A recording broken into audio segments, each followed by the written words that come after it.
बचन बाबूजी महाराज भाग पहला, बचन नंबर 15। इलाहाबाद 24 अक्टूबर सन 1931।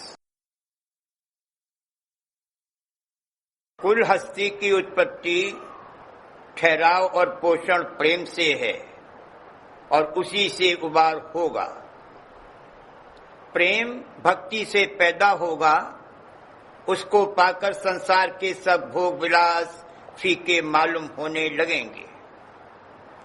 मन पारे की तरह चंचल है, इसको रोककर भक्ति कराना ऐसा ही मुश्किल है जैसे पारे का रसायन बनाना।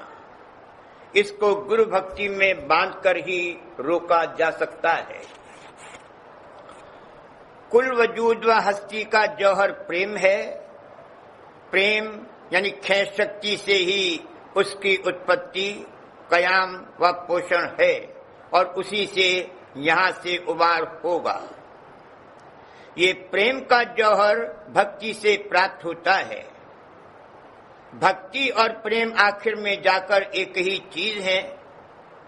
भक्ति करके दर्जे बदर्जे स्थूल से सूक्ष्म, फिर उससे सूक्ष्म और अत्यंत सूक्ष्म हालत होकर प्रेम प्राप्त होता है।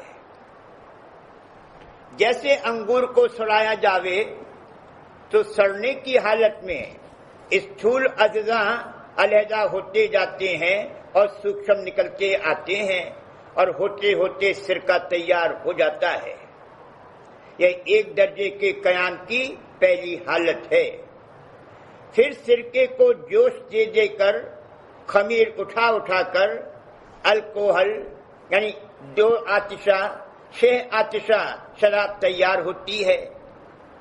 अब इससे आगे इस देश में कोई ऐसी अग्नि नहीं है जिससे शराब का जौहर भी यानी उसका नशा उससे अलहदा किया जा सके और फिर उसको आंच दे देकर उसका भी जौहर यानी मस्ती निकाली जावे और फिर मस्ती का जौहर भी यानी खालिस सुरूर ही सुरूर बरामद हो सके। सिर्फ भक्ति ही ऐसा जरिया है जिससे जौहर दर जौहर निकलकर नशा, मस्ती और खालिस सुरूर यानी प्रेम की हालत प्राप्त हो सकती है।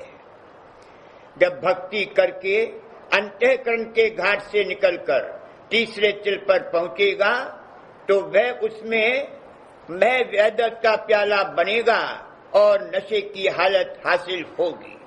वो नशा शराब के जहर या काल की धार का नहीं है बल्कि अमृत की धार का है। उसको पाकर संसार के सब भोग विलास खुद ब खुद फीके और बेरस मालूम होने लगते हैं। रस तो उस अमृत की धार में है जो ऊपर से आ रही है। हलक के नीचे तो विष और कड़वा है। आगे सुन में पहुंचने पर नशे का भी जौहर मस्ती रह जाती है और उसके आगे सत्यलोक में सिर्फ सुरूर यानी प्रेम ही प्रेम रह जाता है। ये सब हालतें शराब की तरह आंच दे देकर तपन से पैदा होती हैं। इनमें खास लुत्फ है। किसी ने कहा है, जो मजा इंतजार में देखा वो न कभी वस्ले यार में देखा। वस्ले यार से ये मुराद है कि अब जिस मलिन घाट पर ये है वो कपट का घाट है। वहां वस्ल से वो लुत्फ नहीं उठा सकता है जो उस घाट पर पहुंचकर मिलता है जहां सब कपट और पर्दे दूर होकर अपने प्रीतम से मेल होता है और जो प्रीतम का निज धाम है। जैसे जैसे ऊपर चढ़ेगा उसका एहसास तेज होता जाएगा। यही मनुष्य चोले में दूर से ही एहसास होने लगता है। भैंस को हाथ फेरने से भी नहीं होता, खुरेले की जरूरत होती है। हाथी के जिसमें हाथ भर अंकुश घुसेड़ देते हैं तब उसको खबर पड़ती है। पारे को किसी तरह करार नहीं आता। उसका रसायन विधि से पारल रस, खाद रस और बेधक बनाना बहुत मुश्किल है।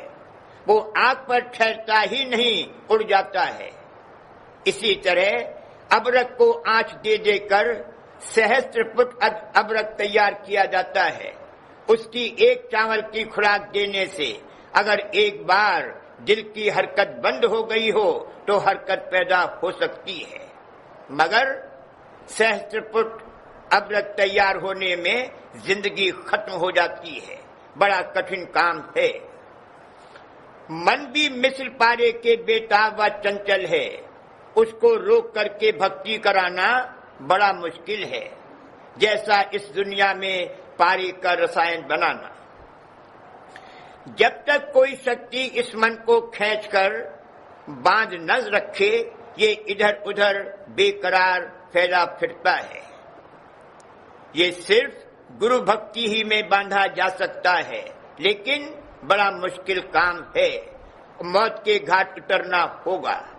اسیر نے کہا ہے مدت سے اسیر اس کے ملنے کی تمنا تھی، آج اس نے بلایا ہے لینے کو قضا آئی. اس شعر میں آمد ہے اور شاعر نے اپنے تخلص اسیر کو خوب نبھایا ہے. عشق مجازی میں بھی پہلے بندھوا یا اسیر ہوتا ہے اور پھر وصال کے لیے موت کے ہاتھ بلاوا آتا ہے. پرلی پار میرا یار بست ہے، جو پہنچا سو مر کے، میرا بائی پار اتر گئی ستگرو چرن پکڑ کے.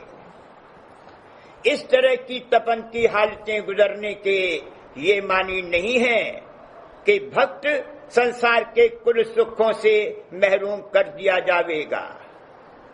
सच तो यह है कि मालिक ने सर्व सुख भक्ति की खातिर पैदा किए हैं. कुरान शरीफ की आयत लौलाक में खुदा ताला ने फरमाया है, मैंने जो कुछ पैदा किया है वो ए मेरे महबूब तेरे लिए ही पैदा किया है, मगर इन सुखों में इसको बहुत एहतियात से बरतना होगा.